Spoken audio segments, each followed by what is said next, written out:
Bismillahirrahmanirrahim. Iyaka na'budu wa iyaka nasta'in. Secretary General OIC Hussain Brahim Taha, Foreign Minister, Kingdom of Saudi Arabia, Prince Faisal bin Farhan Al Saud, Honorable Foreign Minister of China, Wang Yi, Royal Highnesses, Honorable Foreign Ministers, Excellencies, ladies and gentlemen. First of all, let me welcome you with great joy and happiness on this 48th Foreign Ministers OIC meeting.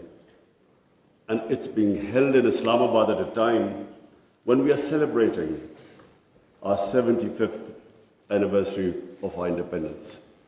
So I want to warmly welcome you. I hope you have a great stay here. And from the people of Pakistan, they are overjoyed that all of you are here and on this special occasion. Today I want to especially congratulate our OIC members because of a landmark resolution passed in the United Nations declaring 15th March as a day to combat Islamophobia.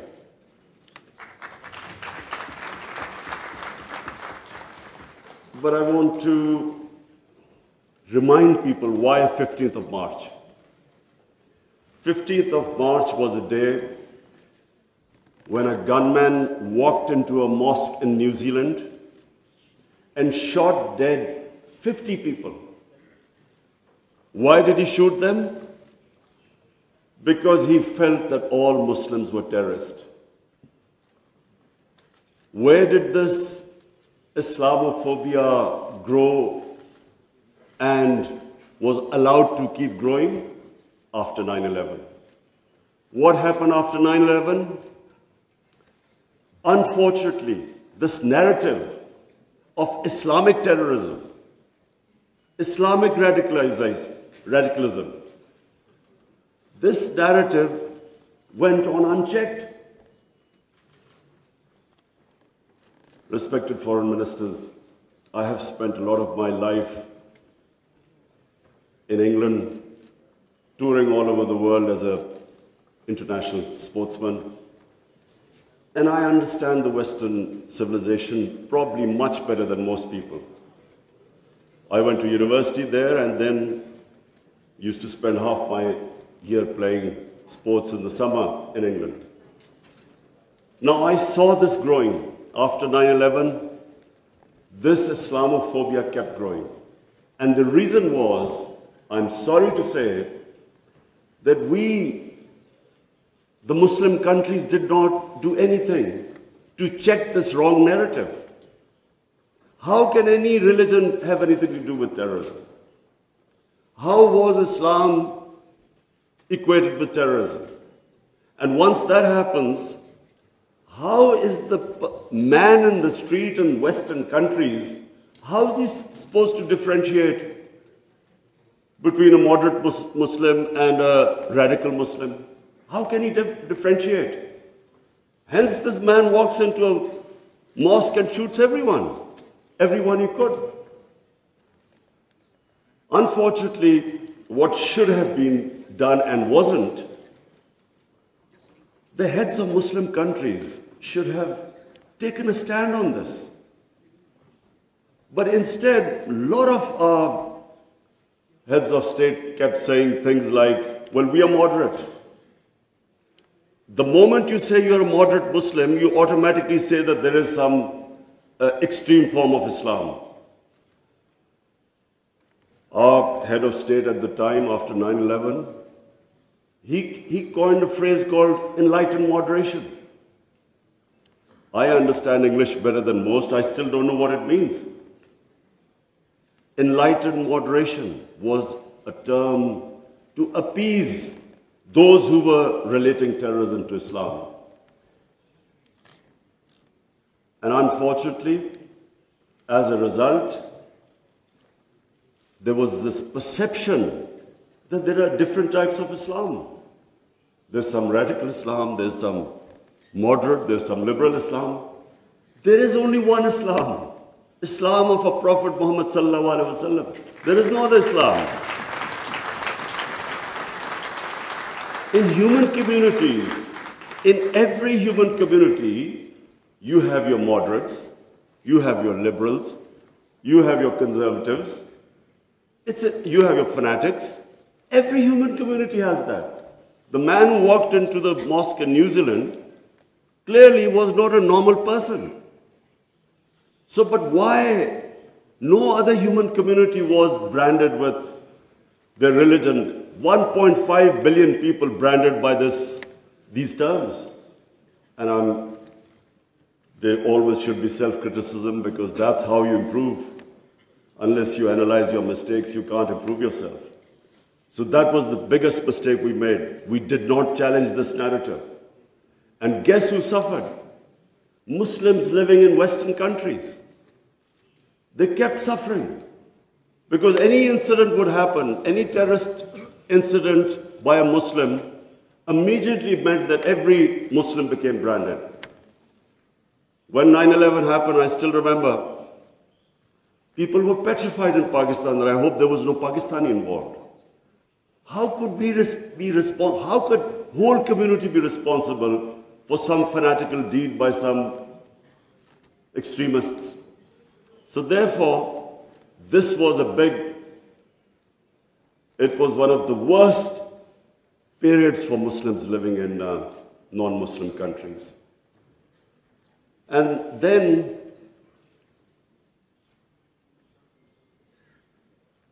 in 1989, there was a book called Satanic Verses, written by a Muslim who knew, because he came from a Muslim family, he knew the reaction in the Muslim world, amongst the Muslims, if he insulted or mocked or ridiculed our Holy Prophet, peace be upon him. But what happened after 1989 was, rather than again the Muslim world coming up with an intellectual narrative, trying to explain to them that why do we feel, why are we so hurt when our Holy Prophet is ridiculed? Why does it hurt us so much? Living in and knowing the Western societies, I knew why they couldn't understand, because they do not treat religion like we do. Jesus Christ is not treated the way we in the West, the way we treat our Holy Prophet here. So they couldn't understand what was going on. Why were there demonstrations? Why were there death threats to Salman Rushdie? So they kept thinking that the Muslims do not allow freedom of expression. So Muslim world is intolerant. It doesn't allow freedom of expression. They were able to vilify our religion. And yet there was no coherent response from the Muslim world. And therefore, we kept into the cycle. Every few years, there would be some cartoons, insulting cartoons against our Prophet. Every few years, there would be something insulting him. We would respond. There would be some act of extremists. They would not respond. So this Islamophobia, this cycle, kept getting worse. And poor Muslims living in Western societies kept suffering. So that's why I'm really pleased that for the first time it has been acknowledged that Islamophobia is a reality and something needs to be done about it. And from now onwards, we hope that we will be able to put forward a narrative that why it hurts us so much. And honorable foreign ministers, let me just say that I only came into politics 25 years ago. I was watching this Islamophobia building up in Western societies. But two, I wanted my country. We were the only country which was which became independent in the name of Islam. And so,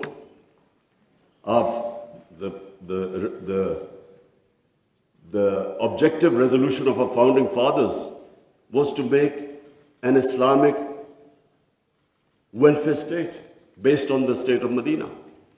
So I came into politics 25 years ago because that was my goal. And just in this August gathering, let me just say, in the history of mankind, there was never a more just and humane state. Unfortunately, our children don't know about it. Even we in Muslim countries don't know that the modern state our Prophet created. Forget about Western countries or non-Muslims. How would they know about it when we ourselves don't understand that he created a state which laid the foundation of one of the greatest civilizations in human history for the next few hundred years. And that foundation was laid in the state of Medina. So what was that foundation? This is again what most people don't understand. And I'm glad that Foreign Minister Wang Yi is here, because I want people to understand what was it that caused this great revolution, one of the greatest revolutions of all times. The state of Medina was one of the greatest revolutions. What was it? Number one, our Prophet was given the title in our holy book, the Quran, as Rahmatul lil Alameen, mercy for mankind, not mercy for Muslims. He came as a mercy for mankind. He came to unite mankind, not divide mankind.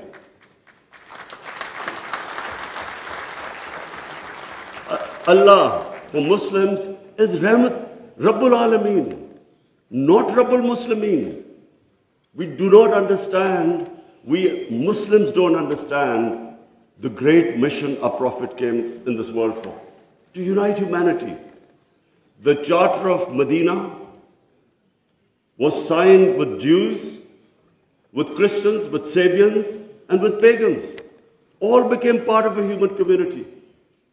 We don't even realize that in 10 years which the Prophet came to Medina and then he left this world, people think that it was, through conquests and through the sword.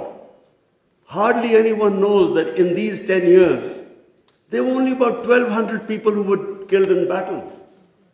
In these 10 years, 1,200 people died and Islam spread all over Arabia. So it was a revolution of ideas. He created a new system. So the state of Medina, he created the best rule of law. The basis of a civilized society is rule of law. His saying that even if my daughter commits a crime, she will be punished. No one is above law. His saying that many nations before you have been destroyed, where the powerful crooks were exempted, were given immunity, and poor crooks were put into jail. If you look at the world right now, Excellencies, I can tell you, just look at all the poor countries. Look at the countries which have poverty. There will be one thing in common. They cannot catch the white-collar criminals. They only end up putting petty criminals in jail. This is the biggest problem which our Prophet, peace be upon him, predicted almost 1,500 years ago. The developing world is poor, not because they lack resources, because they cannot put the powerful criminals in jail. There's a fact-eye panel report by Secretary General of the United Nations. According to this report, and this will shock all of you, that every year, $1.6 trillion leave the poor countries and end up in tax havens and in the developed world. $1.6 trillion according to the fact panel report of the UN Secretary General. Just imagine what is going on. Poor countries are being robbed simply because we cannot put the powerful criminals in jail. We cannot bring them under the rule of law. This is what our Prophet predicted. And this was the state of Medina, where he set up this system of rule of law, no one above. And two of the first four Khalifas, two of the first four heads of state of Medina ended up in court of law. And one of the most revered and respected figures of Islam, who was the fourth Khalifa, he loses a case against a Jewish citizen because the judge refused to accept the testimony of his son. This was the justice system there, which laid the foundation of this great civilization. So what does it show? Number one,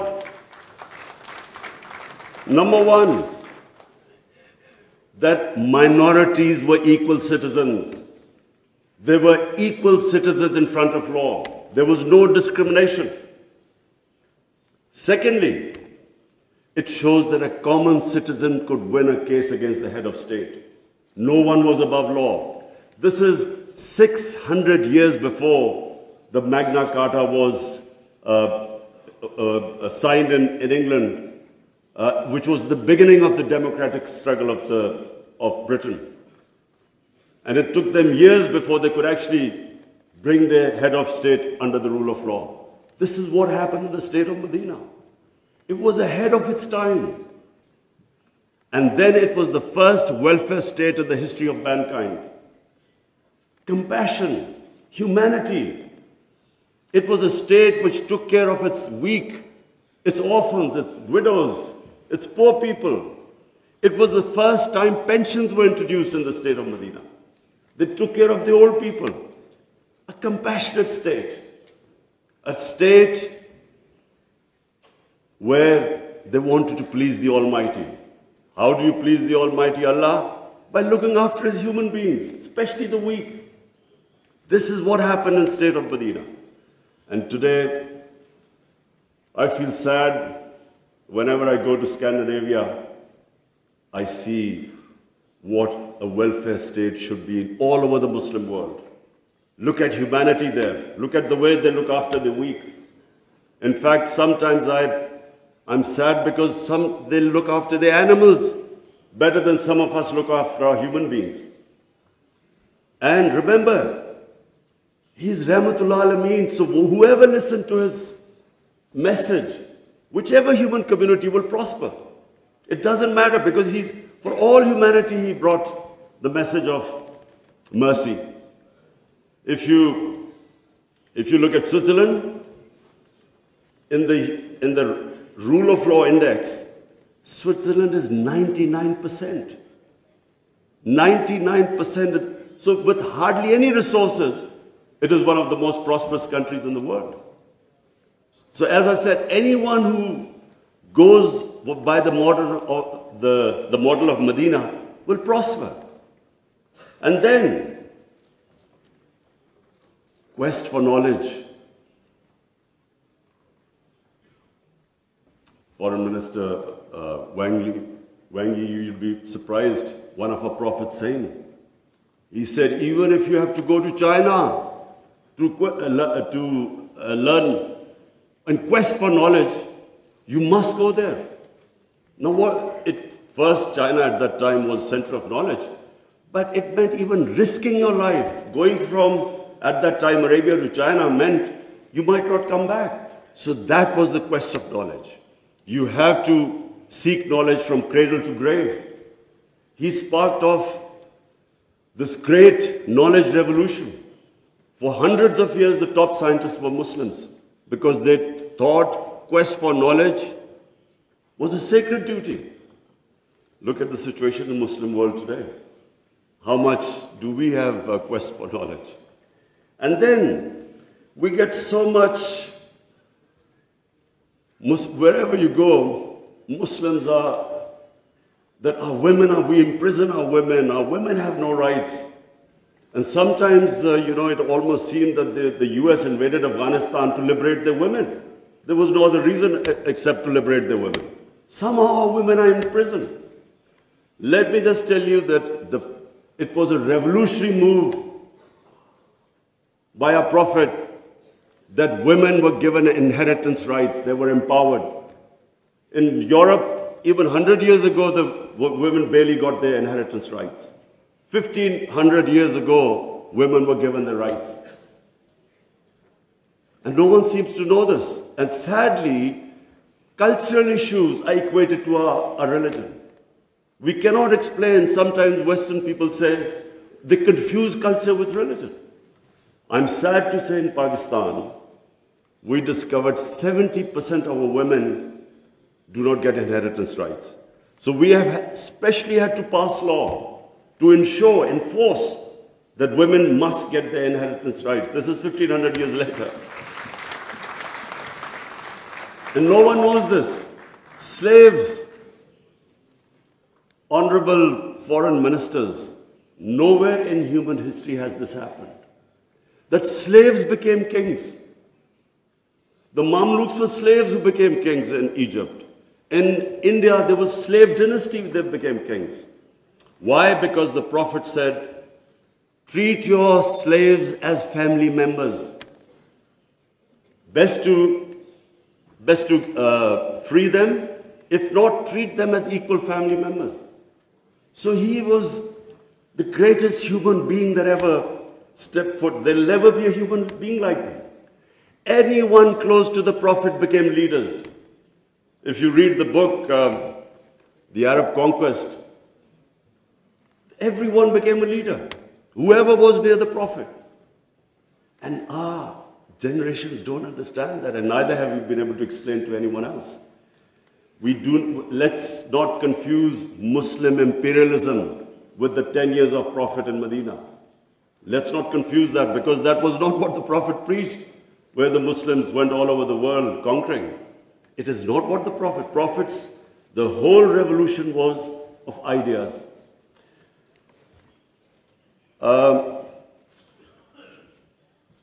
Honorable foreign ministers, one of the ideas of OIC is to protect Islamic values.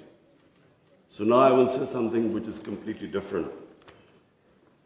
I believe that Islamic values never have been so much under threat as they are right now.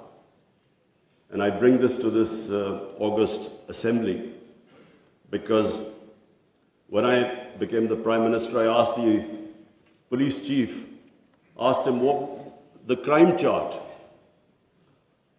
I was amazed to note that sex crime, child abuse and rape is the fastest growing crime in this country. So we did further investigation. We discovered that the mobile phone, the sort of pornographic material available on the mobile phone to children, this has never happened in human history. So the material available is causing havoc in our society without us knowing. Parents don't know what's happening when the child goes into his room or something. They don't know what he's watching on his mobile phone. It is very important that this August forum, we should plan how to combat this, because it is already having a huge impact. We have a rise in divorces. We all know that the more vulgarity, the more a society gets permissive, it has a direct impact on the family system. One of the most important things about Islam is that our religion protects the family system. We have values like we respect parents. We have respect for our teachers. But the culture that is coming through, social media, we really need to think carefully, how are we going to protect our generations? I have formed in Pakistan a Rahmatul Alameen authority of scholars. The whole purpose is how are we going to give an alternate point of view to our children, cartoons. How do we, because children get influenced from that age onwards. How do we strengthen our children against this unpredictable social media revolution? How do we know where it is going?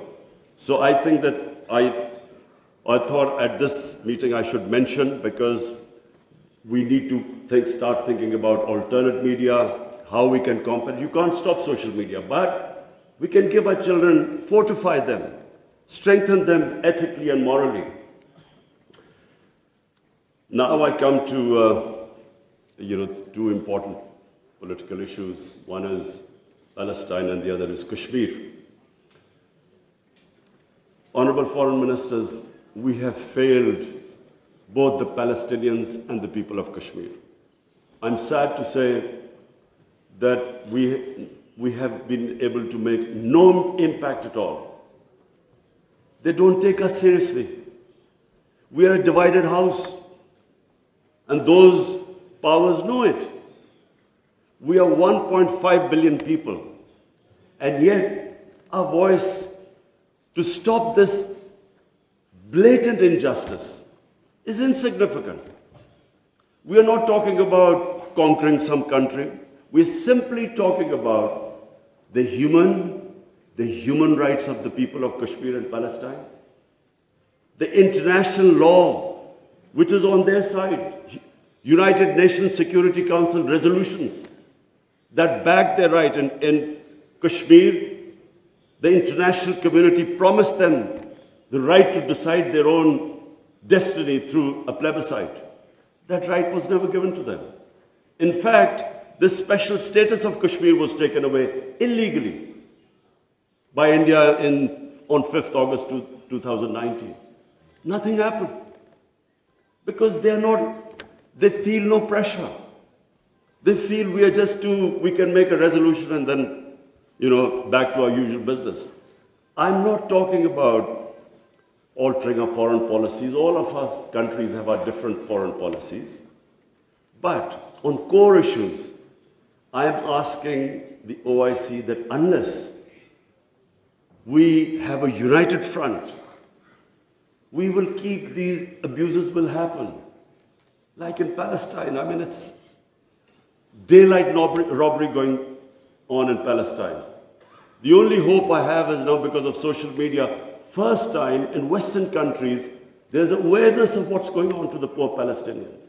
That is so far much more than the OIC. It's the mobile phone and the spread of information of the injustices being done to the Palestinians. That is the best, at the moment, the best way to protect them, not us. In Kashmir, it's a war crime, according to the 4th Geneva Convention, to change the demography of an occupied land. India is changing the demography of Kashmir by making the Muslims from a majority to a minority, by bringing in settlers from outside. This is a war crime. Yet no one has pushed about it. Neither India has pushed nor Israel, because they think we are ineffective. So, Honorable Foreign Ministers, let me just say that the way the world is headed, I'm afraid it's headed the wrong way. There's a Cold War almost started. There is a chance of world being divided into blocks. We 1.5 billion people, unless we're united, unless we take a united stand, we'll be nowhere. As what I'm scared to say where the future is headed right now. Before I come to Ukraine, I just want to talk about Afghanistan. It is extremely important that we stabilize Afghanistan. After 40 years, and no nation has suffered as the people of Afghanistan. 40 years of conflict. Finally, there is no conflict going on. The only danger now to Afghanistan is that through the sanctions and non-recognition, they might end up having a humanitarian crisis. Already the people are falling below the poverty line. Already there's a brain drain going on. So it's extremely important that we help the people of Afghanistan. And I say this because a stable Afghanistan is the only way, I repeat, it's the only way we are going to be able to stop international terrorism from Afghan soil. No other country is going to be able to do it. Let's not be delusional that some other country will come in and sort of through drones or something fight terrorism. It's not going to happen. The only hope is a stable Afghanistan government that can take care of international terrorism. I want to add a word of caution. Anyone who knows the Afghan character should be cautioned that please do not push the people of Afghanistan to do things where they feel that their sovereignty is being threatened. They are very proud, independent-minded people. They have always fought for their sovereignty for hundreds of years. They do not like the idea that someone is dictating to them. So I would caution that let's help them, let's encourage them, let's get them involved in the international community. And I believe that the people of Afghanistan are strong enough to evolve and go in the right direction. But please let's remember that the Afghan character does not like outside interference. And finally, I come to Ukraine. I'm, like I think everyone here and the rest of the world, we're all worried about what's going on there.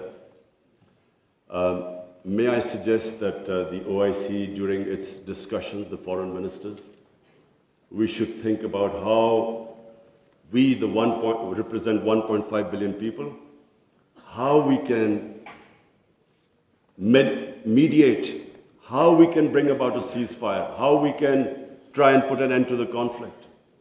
I'm going to meet His Excellency Wang Yi after this, and I want to discuss how maybe OIC, along with China, how we can all step in and try to stop this conflict, which is going to have, if it keeps going the way it is, it will have great consequences for the rest of the world. I have already, as the head of the government here, I can tell you that we are already suffering. Oil prices have gone up, gas prices have shot up, wheat prices have gone up because of this war. And if this keeps continuing, this is only going to get worse. So therefore, we should, all the countries which are non-partisan, we are in a special position to be able to influence this conflict. So as I said, I would want the foreign minister, Shah Mahmood Qureshi, please discuss with the other foreign ministers, and I will discuss with His Excellency, the Chinese foreign minister, how we can all, as a bloc, OIC and China, how we can influence the events in Ukraine and stop this and have some ceasefire and resolve this conflict. Lastly, honorable foreign ministers, let me again say what a pleasure it was to welcome you to my beautiful country. I want to end by saying, again, I repeat, that the world is moving in a direction which is sadly worrisome for all of us. In bloc politics, in Cold War, and this 1.5 billion people, we keep underestimating the strength we have. Somehow we lack self-belief. As a sportsman, I can tell you that a team that has self-belief will defeat a team that is far more talented but doesn't have self-belief. We don't have self-belief. We somehow look to others to help us and get justice. But where the world is headed, it is extremely important that we get united and on certain core issues take a stand. And let's not be dragged into this, into blocks, into the conflicts. We should stay as a bloc and show our power in bringing about peace rather than becoming part of some conflict. Thank you very much.